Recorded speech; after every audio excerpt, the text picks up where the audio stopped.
En el marco del Día Mundial del Agua, la Alianza Nacional contra la Privatización del Agua, tenemos algunos puntos que son importantes para retomar en el tema de la problemática que hay de agua. Por eso vamos a leer nuestro comunicado. Después los compañeros van a estar dando sus opiniones con respecto y sus valoraciones con respecto al tema del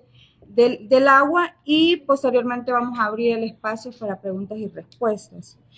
En el Día Mundial del Agua se conmemora desde 1993 cada 22 de marzo, y desde las organizaciones de las Naciones Unidas la intención ha sido recordar a las poblaciones la importancia de cuidar este bien natural. Y es en los estados su compromiso de garantizar el derecho humano al agua y al saneamiento de la población.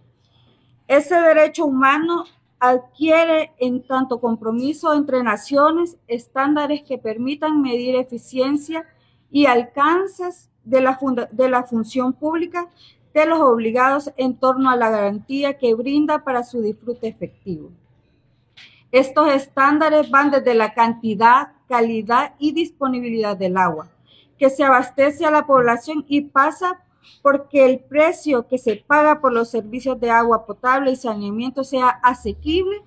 y no sobrepase el 3% del ingreso de promedio de las familias, y que sean las mismas poblaciones las que participen en las decisiones vinculadas a estos derechos, sobre todo en los casos en donde esas decisiones les afectan de forma directa.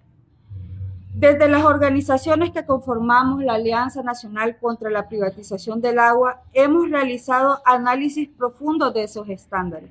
y han estado presentes en cada propuesta de cada política pública que hemos llevado a la Asamblea Legislativa, y han guiado cada exigencia, realización posterior a la aprobación de la Ley General de Recursos Hídricos, cuerpo legal que en su momento de creación denunciamos como una ley privatizadora, y hasta este momento sigue generando ventajas a los que se lucran del uso del agua y despojan de este bien a las comunidades.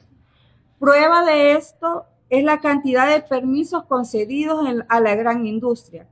18.731 según la información que provee el Sistema de Información Hídrico de la Autoridad Salvadoreña del Agua, la ASA, frente a 598 juntas de agua, en un total de 2.325 sistemas de autoabastecimiento según el catastro publicado por ANDA y Cooperación Española en el 2016. Y también lo que presentó el Sistema de Información Hídrico el 18 de marzo del 2025. La denuncia de las juntas de agua es incesante frente a la centralización de los procesos de regulación en el Registro Nacional de Recursos Hídricos de San Salvador. La ausencia y la falta de respuesta de la ASA y sus funcionarios en los territorios, y la incapacidad para ayudarles a resolver frente a los requisitos y exigencias de la misma ASA para lograr su regulación y continuar sirviendo a las comunidades.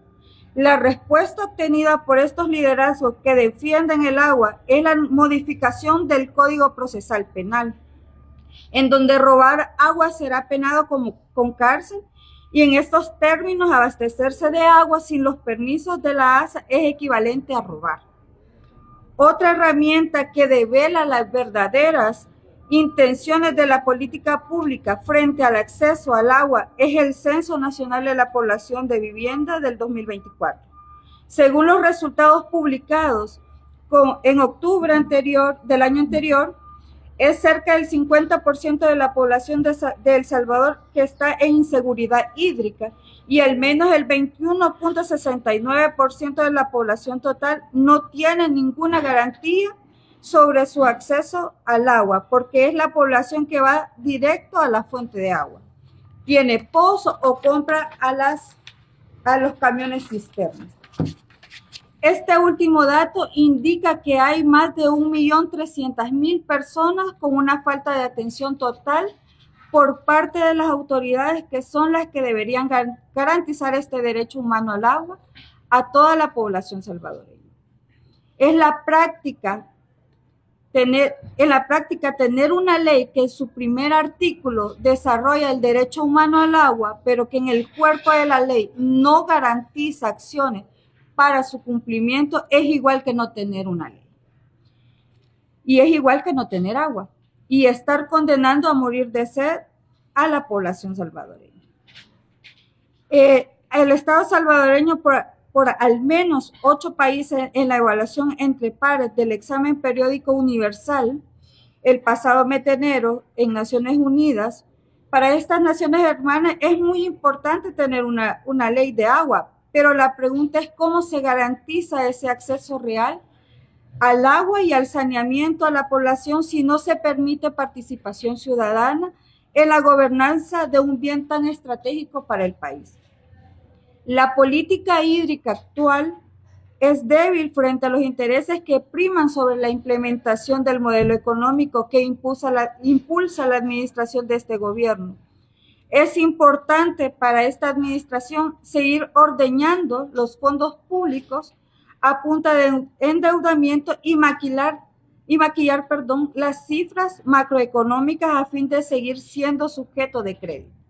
No la inversión en resolver la injusticia hídrica y mucho menos preservar la infraestructura que produce agua para uso humano como lo son los ecosistemas de las cuencas hidrográficas. En este camino de la reestructuración financiera, El Salvador ha adquirido un compromiso con financistas privados a fin de recomprar la deuda de corto plazo con la condición de invertir el supuesto ahorro en la restauración principal del cuerpo de agua que abastece las diferentes actividades económicas, sociales y ecosistémicas del país. Con la promesa de una pobre inversión en la reestructuración de la cuenca del río Lempa a razón de los 9.2 millones de dólares por año y con compromisos que ya están establecidos en la Ley General de Recursos Hídricos como generar un organismo zonal de cuenca para el Lempa en su artículo 28 o diseñar un plan integral de gestión integrada de los recursos hídricos que está planteado en el artículo 48 o implementar una política nacional de gestión integrada de recursos hídricos que está establecido en su artículo 43, lo que destaca ese acuerdo es que se le exige al Estado salvadoreño incluir órganos de participación ciudadana y de transparencia en el manejo de la cuenca y en ambos elementos para el estándar internacional en la gobernanza hídrica y exigidos por las organizaciones de sociedad civil en la discusión también previo a la aprobación de la ley. Pero estos han sido ignorados por los legisladores al momento de aprobar esta ley. Justo después del anuncio de aquel financiamiento que compromete al Estado y preserva el EMPA, el presidente de la República anuncia su intención de derogar una ley que prohibía la minería metálica. Con esto condena al río Lempa a morir por contaminación, ya que las tierras de intereses mineros se localizan sobre la cuenca alta de los departamentos de Chalatenango y Cabañas, que son los que abastecen principalmente este río Lempa. Es de preocupación nacional la irresponsable manera en que se da vida a una ley general de minería sin consulta y peor aún sin que las instancias de estados encargadas de medio ambiente, agricultura y agua emitan opinión frente a los impactos que la minería genera sobre la población y los ecosistemas. El mismo silencio aplicado los jueces ambientales y hasta la Procuraduría para la Defensa de los Derechos Humanos, a pesar de que esta clara situación, la situación para la opinión pública y es de rechazo popular. El Salvador no puede continuar la apuesta suicida de cambiar el crecimiento económico por el agua de su población, por lo que desde esta Alianza Nacional contra la Privatización del Agua demandamos al gobierno salvadoreño, uno, que cumpla con lo mandado por la Ley General de Recursos Hídricos, la ley que su Asamblea Legislativa aprobó a propuesta del Ejecutivo en lo que se refiere al apoyo a las juntas de agua, según su artículo 41, aguas de curso internacionales, según su artículo 34, y todo lo relacionado al mandato sobre la ASA, el Ministerio de Ambiente y Recursos Naturales, respecto a la restauración y preservar las cuencas. 2, que abandone esta política de doble estándar, donde por un lado ofrece restaurar el río Lempa y por otro impulsa proyectos de muerte como la reactivación de la minería metálica en El Salvador. 3,